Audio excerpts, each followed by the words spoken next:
Hello everyone, this is Defense Politics Asia, and this is the summary for the day of 749 for the 13th of March. And gonna start off with the frontline changes report. And before I start, I want to say that yeah, I'm kind of giving up on fighting this YouTube war. Apparently it's just not possible because the YouTube algorithm just massively favors bigger channels, and despite the video have very good click-through rate and a very pretty good duration, watch duration and everything, it just doesn't go. The YouTube just doesn't push it. The impression number is very low, so the videos just don't do well. Then so basically I'm not going to put much more priorities on the Ukraine war. I will continue to report because so many of you guys depend and trusted me on this. I will continue to report, but it's just that no, I'm not going to double down on trying to do my best in terms of trying to post many things, like putting a lot of effort into breaking up the videos and everything, because it's just pointless. The YouTube just don't support. So what I'm going to do, I will be focusing a lot more on geopolitics, but Ukraine war will definitely still continue reporting. I just want to let you know, I just going to just record whatever I want to record. I just want to say whatever I want to say.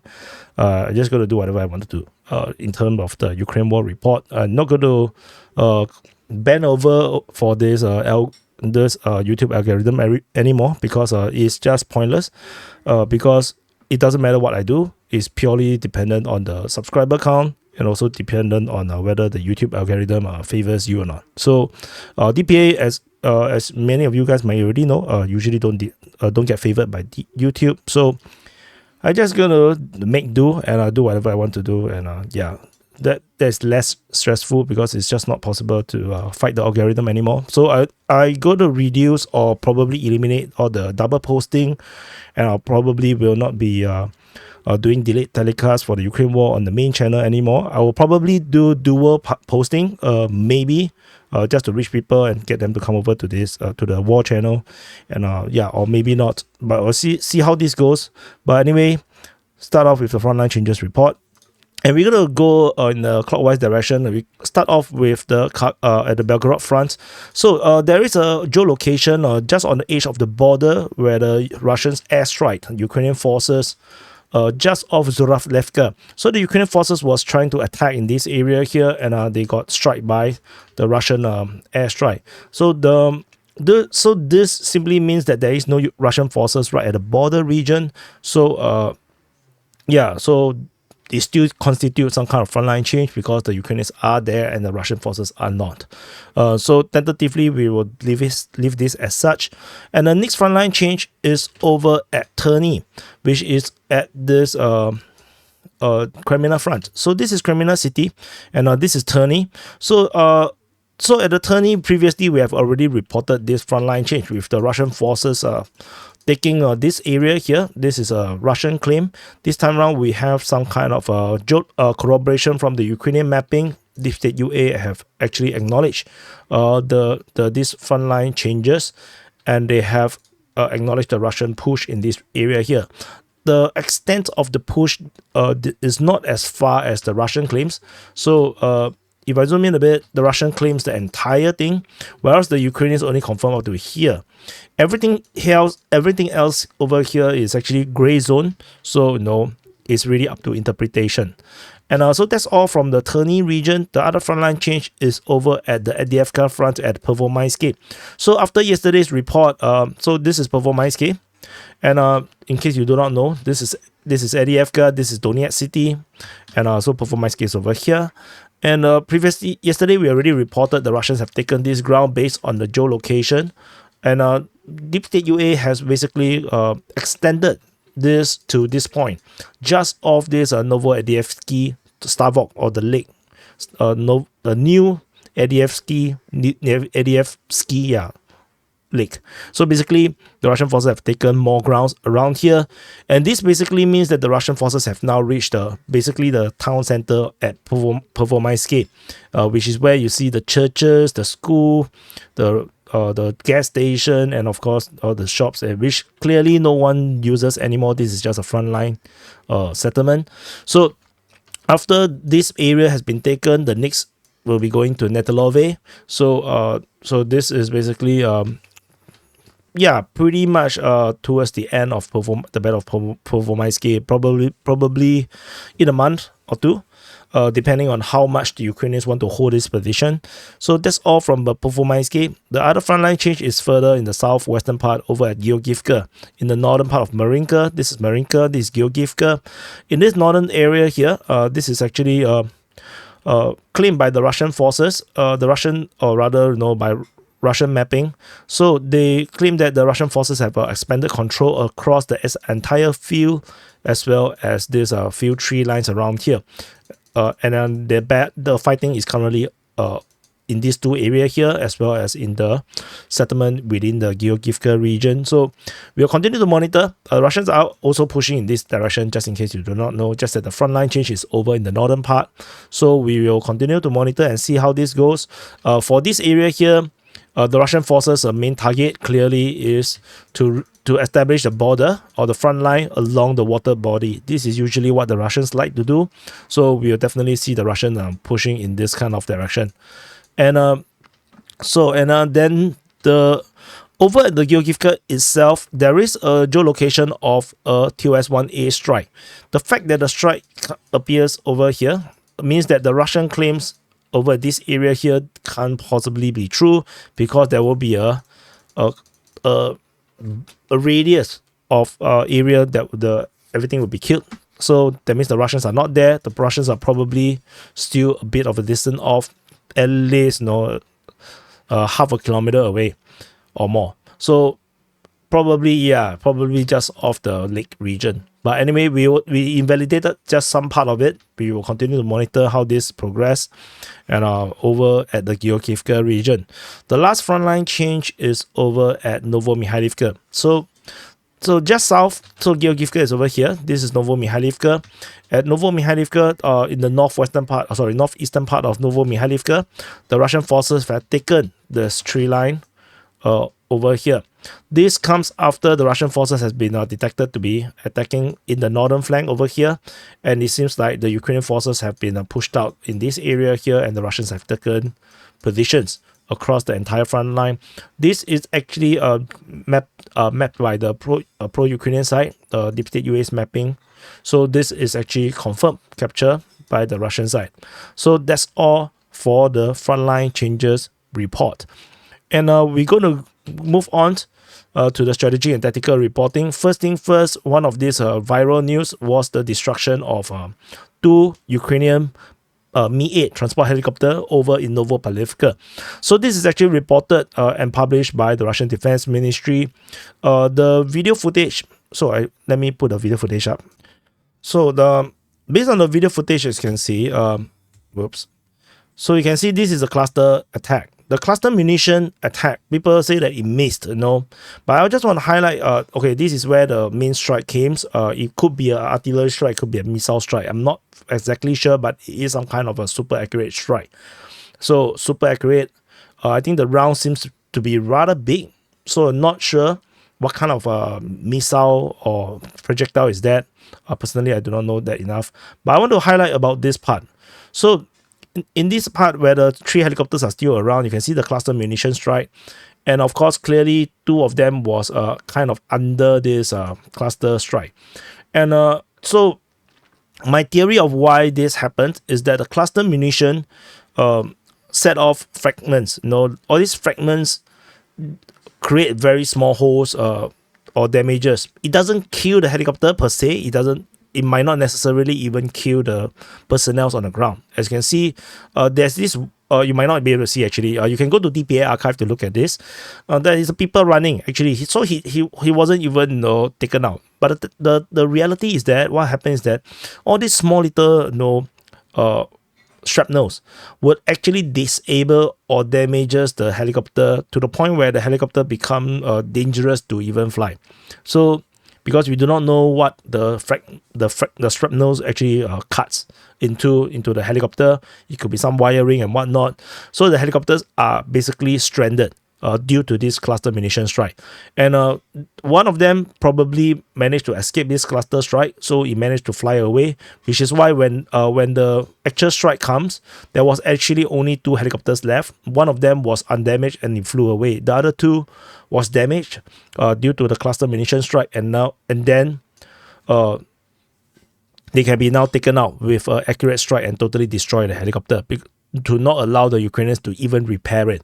So because just the shrapnel alone is not enough, the Ukrainians can still probably repair it, but the fact that it was taken out through the actual strike, the actual precision strike, so it means that the helicopter is now permanently disabled. So but one of them managed to get away, and so I just want to explain why there might be a cluster munition strike at the beginning, so that helps to it's like you play the RPG games, right? You play the computer games, or you play multiplayer games where you have one guy casting a spell, freezing the enemy to not let it move, and then that allows the more powerful character that can be do melee or range strike to actually take out the enemy, while the enemy was actually freezed and not moving. So that is the tactic.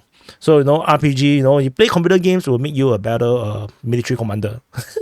So anyway, okay, so that's all for this news, and and then we move on to the Southern Front. At the Southern Front, there is not much news over here. The Ukrainian Defense Ministry talks about this. As you can see, the Russians does not give up intention to dislodge their units from the bridgeheads on the left bank. Left bank is the southern bank of the Dnieper River. So they say the Russians launched a few assaults. So this, we do not know where they actually meant. So as usual, I always put it at crinky. So for those that do not know how to count left or right bank, the left and right depends on the flow of the river. If you stand facing the direction of the river flowing, that means it's flowing out to the sea in front of you. So then on your left is the left bank, on the right is the right bank. So that's how it works. So which is why they don't always just say north, south, east or west, because rivers can actually do this kind of snaking movement. So everywhere is north, south, east, west. So so this is how they go left and right bank. So this is something I learned in this conflict while reporting this Ukraine war. We move on over at the Zaporizhzhia Front. So this is Zaporizhzhia city, and this is the Zaporizhzhia Front. At the Zaporizhzhia Front, there's 2 main things happening. One is Melnivka. The Russians are attacking Melnivka. I don't think there's something major. And then the other part is the Orikhiv salient. So at the Orikhiv salient, the Russian forces is still on the offensive, with fighting being reported at Verbove, in the western part of Verbove, as well as Robotine. However, if you look at Ryba report, the pro-Russian side report, they say that it is the Ukrainians that's trying to attack and try to take out the Russians from the southeastern part of the settlement. Why southeastern part? So the Ukrainians are on the offensive according to the Russians, and because according to the Russians, or at least the Russian sources, the Russian forces currently only have firm control over on this southeastern part of Robotine, and the Ukrainian forces had actually went straight down to even cause problems with the heavy entrenchment in the southern part of Robotine, and the Ukrainian forces are trying to take out the Russian forces and kick them out of Robotine entirely. Tentatively, this has not happened just yet. The Ukrainians have been trying for some time, and so we shall continue to see how this progress. I think it is a bit difficult for the Ukrainians because of the forest or the tree plantation around this area here. So the Russian forces, entrenching in these kind of areas will make it a lot harder to kick out of, so the Ukrainians can attack. But there is a lot of entrenchment around here. I think a lot of them is actually built by the Ukrainians. So we will continue to monitor and see how this progress is turning out to be a real drag in this front line in the Zaporizhzhia region. The Melnivka one is reported by the Russian Defense Ministry. They did not mention much. They simply say that they inflict losses on the manpower and hardware of the Ukrainian forces, and basically it's the 2 and the 128 Territorial Defense Brigade. They stationed over in this area here, and the Russians basically bombarded it. So as I mentioned, it's not a real assault to capture the settlement. As many of you guys would have already known, if you're following me for a long time, I already mentioned the Russian strategy right now isn't exactly about capturing ground. It's more about demilitarization, which means that they establish kill boxes and they kill any Ukrainian forces that is trying to go through or trying to attack. And if they don't come, then the Russians will start to just strike them and in position. So it is a very difficult war for the Ukrainians. I have no idea how they're going to win this war. So over at the Donetsk Front, so this is the Donetsk Front. At the Donetsk Front, there is, I usually break this into a few sectors. This is the Velika Novosibirsk sector. Let's call this the Voleda sector. And then we have the Marinka sector. So break into these 3 sectors. Previously, I break this into 2, but I find it a bit hard to name this one. So let's just call this the entire area of Voleda sector. And in this entire front line, the Russian forces are on the offensive. They have the initiative with fighting reported at Priodny, Staromayorske, Uruzhaine, at Novodonetsk in the south of Zolota Neva, Shevchenko, Novomykhailivka, at Georgievka, as well as Krasnohorivka. So the Russian forces are making a lot of push, particularly over in the Velika Novosibirsk sector and the western part of Voleda sector. So there is a lot of push, and particularly the situation over at this Novodonetsk seems to be really interesting because DPA UA mentioned about Novodonetsk, and the Ukrainian Defense Ministry mentioned south of Zolota Neva. It could be, of course, talking about the same places, but this fighting over in this area always fascinates me. I always find it very interesting, but it never turned out to be something more. And Staromayorske continues to be very more corroborative. Both Russian and the Ukrainian Defense Ministry both mentioned about the fighting at Zaporizhzhia. So there must be something big happening over there or something bigger happening over there, but we do not know what it is. So we will continue to wait and see how this goes. Over the Marinka sector, the Russian forces have taken more grounds in the northeastern part of Novomykhailivka. They are pushing the north, and the Ukrainians actually did try to counterattack. In fact, we have a footage of the Ukrainian tank trying to attack the Russian positions. There was 2 days ago. We have actually reported the geolocation. So the Ukrainian tank actually progress. They just drive towards the front line, and then at this very moment, it got hit by an anti-tank guided missile. Hit faster. You got hit. Okay. You got hit. Let me again. So yeah, you can see the hit, and it did not kill the crews. The crew actually managed to survive. The crew started to run away. So the crew, they quickly unloaded from the tank, and then the tank exploded by a second strike, causing a burnout, and then the crews basically run away into cover, and basically the tank was destroyed. So and then came a third strike. So the third strike is a FPV drone strike. So that's it for this this attack, and you can see that the tanks has become really, really weak in modern warfare, and I think this applies to basically tanks from any country. It could be Russian, it could be NATO. So I think the situation for the future of tanks needs to be revisited. How they actually redesign the tank. How do they survive in an environment where there is such agile anti-tank weaponry? Not just an anti-tank guided missile, which requires a line of sight. You can have drones that basically do not require a line of sight to actually hit it. So, you can see from all these footages, tanks are really getting very, very vulnerable. And moving up over the Georgievka region, the Russian forces have taken more grounds in the northern part of Georgievka, expanding control, taken some of this tree line.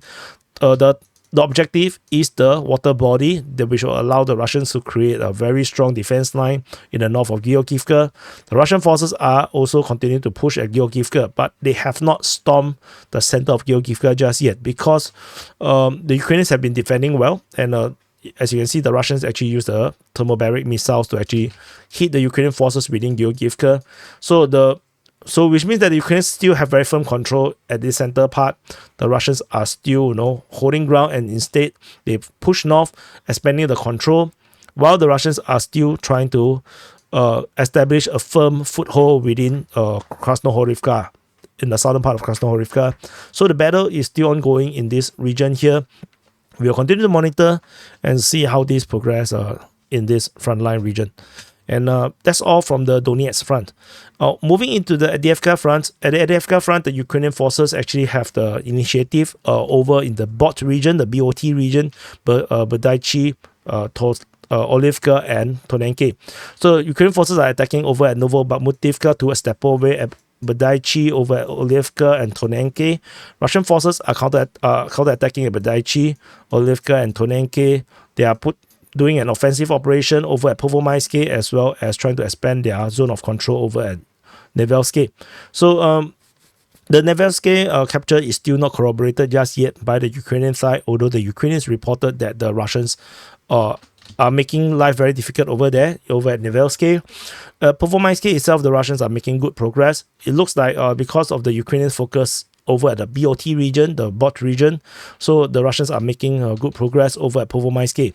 So maybe the defenders has been drawn over to fight over the BOT region, so the Russians are making good progress down the Pervomaiske region, and I think this would be a massive mistake if that's the case, if the Ukrainian forces reduce the manpower in Pervomaiske to focus on BOT, because if they focus on BOT, then this will create a strategic conundrum for the Ukrainian forces if the Russians have secured Pervomaiske and Vodian region, and then they will be able to attack through Netolove, Krasnohorivka, and go back into the rear of Umansky, and that will just cause the entire BOT line to collapse. So over the BOT line, the information from the Russian Defense Ministry simply reported that the Ukrainians are on the offensive, whereas Deep State UA says that the Russians are the one that is putting pressure on the Ukrainians. But as far as I can tell, I think the Ukrainians are the ones that is actually on the offensive.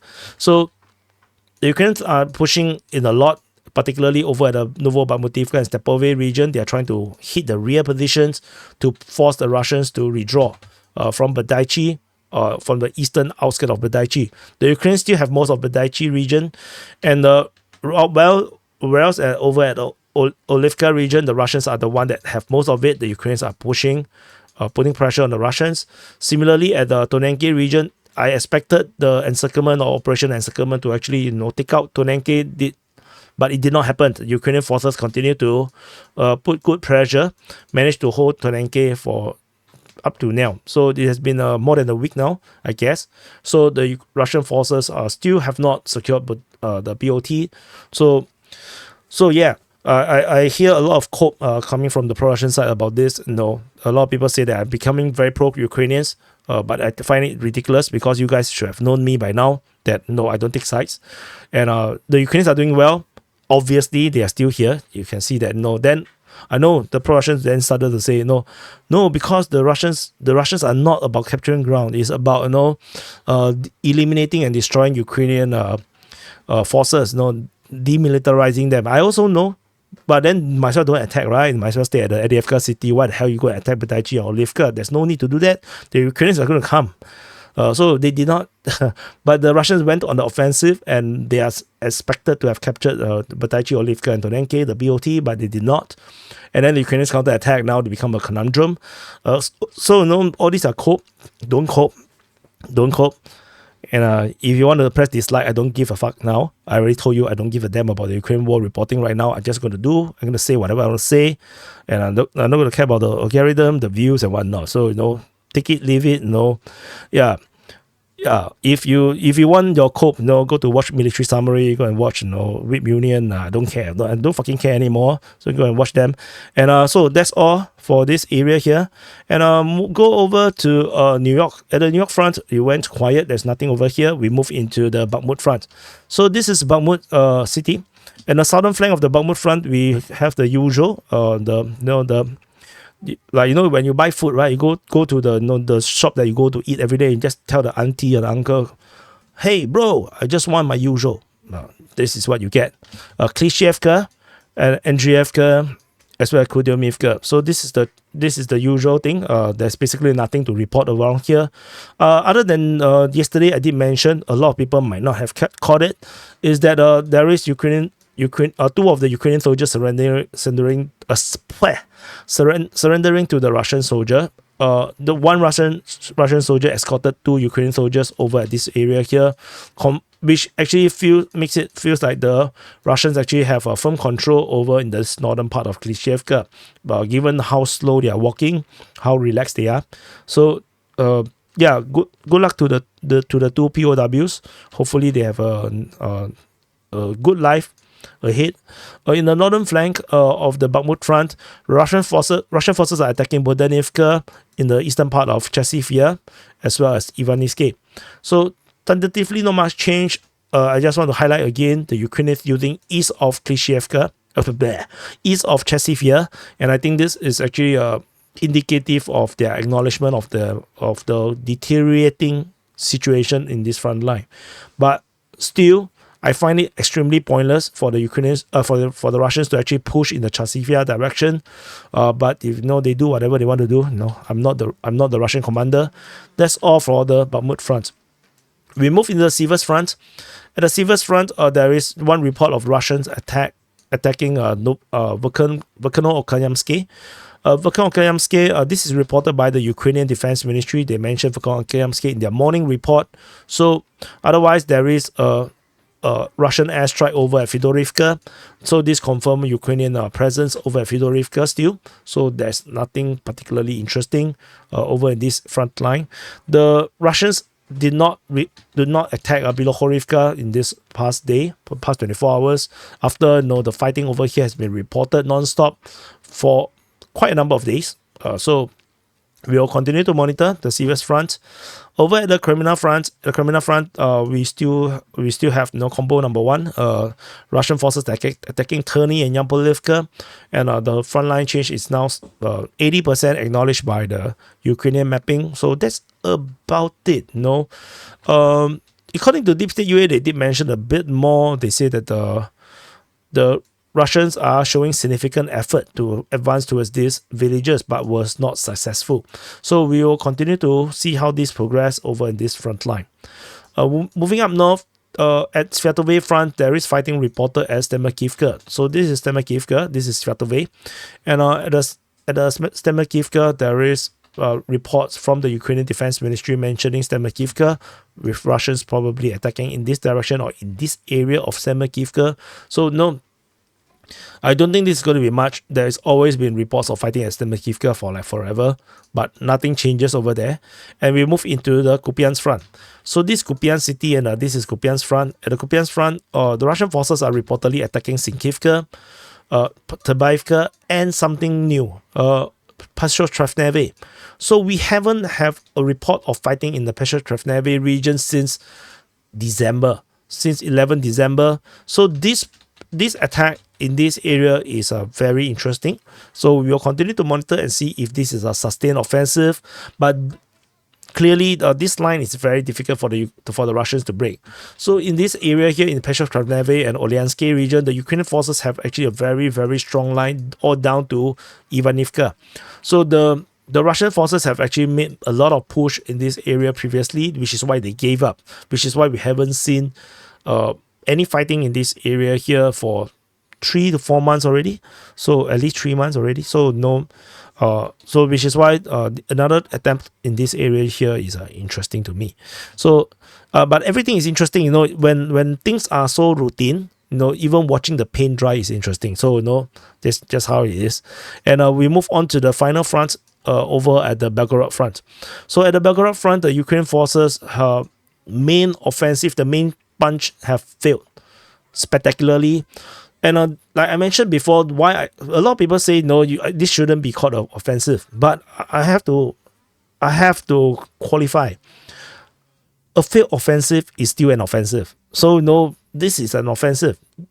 It's not a raid. The previous Belgorod raid a few months ago or half a year ago, that was a raid, because that was just they sent in like a few companies or forces with fast moving vehicles and armored vehicle, those what do you call Max Pro kind of armored vehicle. It's just speed. They storm into Russian territory as fast as they can in a sudden attack, and then they try to create chaos. But no tanks was involved, no heavy artillery was involved. This time around is different. They use tanks, and then they have artillery support. So this is actually more serious. This is actually offensive, especially the scale.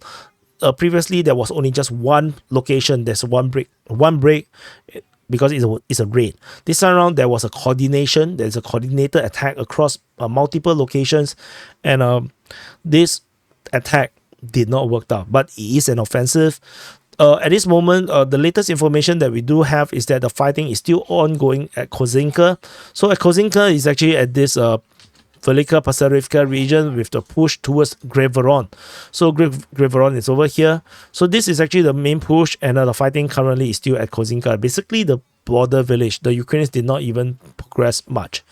And according to Russians information, according to Ryba, they say that the Ukrainian forces have still forces gathering, particularly over at Popivka as well as Velika Pasarivka. As mentioned, Grevoron is where they are trying to create this massive diversion. At least that's what I think, a massive diversion, because if they capture this area, it's kind of pointless. This is not very useful. But of course, there was some claims because there's a major military base around, I think around in this area here. Allegedly here, in this area here, this is where they keep a lot of ammunition during the Cold War. So the claim was always that the Ukrainians are trying to reach this area here and are trying to get supplies, like when you play computer games, this is a crate, or the treasure, so that you open, you can actually get more supplies. Clearly, I don't think there's any more supplies over there. I'm quite sure the Russians have evacuated or moved everything away. So I don't think that's the objective. I think the objective is still Belgorod, but they can't break through, so it's rather pointless. The fighting over at this Nekotivka region has failed. Video footage of this failed attack has came out. You can actually check out the DPA Telegram. I've posted the video there. So they did not even get past the border per se. And there is, however, a geolocation of a Russian airstrike just south of Nekotivka at Zhuravlevka. And this strike basically shows that the Ukrainians actually did try to attack towards Zhuravlevka as well, and while they are pushing towards Nekotivka. But however, this breakthrough at Nekotivka failed. So then with this airstrike, I think the Ukrainian forces just gave up. They just go home, because ultimately human waves don't exist in modern warfare, or in fact any warfare. Everybody just want to save their life. If they feel that it's kind of pointless, why run towards the enemy and die? So anyway, that's all for the Belgorod Front. I believe that's all.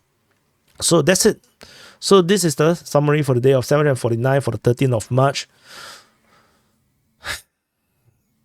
Yeah, so basically, I'm just not going to give a damn about the people who said that the video is too long. Now 32 minutes, that's basically a DPA standard video. So, I'm not going to conform anymore to you guys talking shit about the video is too long or whatnot. If you want a short videos, go and watch other people. I don't give a fucking damn anymore. So Ukraine is a huge war. There is a lot of front lines. If you're not interested in certain front line, you can skip the part. But that is what it is. That is what all it is. So if other channels don't cover everything, that's up to them. In DPA, this is a situation report. We report everything. That's basically how a situation report is supposed to be. It's not a headline highlight report. And I don't really like to do this kind of highlight report, because it basically it forces you to look into a very narrow view, whereas like something important is happening elsewhere in other front line, but somehow everybody got distracted by some very shiny frontline actions. So it is what it is, and I'm just not going to conform anymore, because it's just very tiring to keep up with the algorithm, keep up with the competition. It's kind of pointless. I just got to do whatever I want, and then you just going to watch if you want to watch, and because ultimately I have the hardcore supporters to thank, because they trusted me and have faith in me, so I'm going to just work for them. For the rest, Yeah, if you just want to hype, you are a war fan, you just want to know the tastiest bit, go and watch other people. Okay, thank you for watching. Do press the like button, subscribe. I will see you guys in the next update.